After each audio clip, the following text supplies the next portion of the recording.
Habemus Papam, we have a Pope. Magandang araw mga kaibigan, magkape't pandasal muna po tayo. Ito po si Father Nono.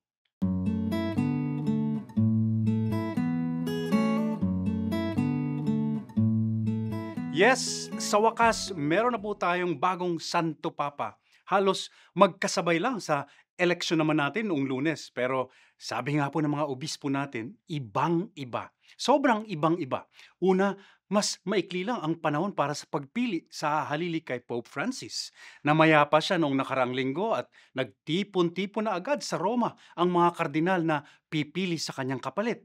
Ikalawa, walang kampanyahan ang halalang ito. Sa loob lang ng ilang araw ng pag-uusap-usap, ang pinagtuunan ng pansin ng mga kardinal ay ang mga tanong na ano nga ba ang malalaking isyong hinaharap ng mundo ngayon at ng simbahan? At anong mga katangian ng Santo Papa ang kailangan para maharap ang mga yon? At pagkatapos yan, sila ay nanahimik na para manalangin, magnilay-nilay, mangilatis.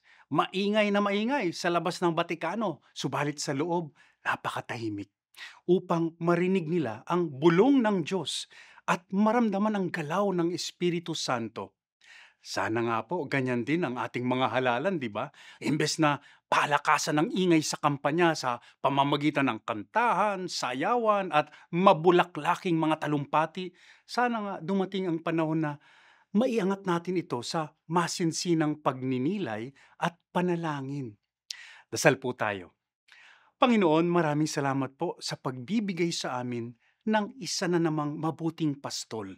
Salamat po sa pagturo sa amin ng halaga ng mataimtim na pag-iisip at pagdarasal. Amen.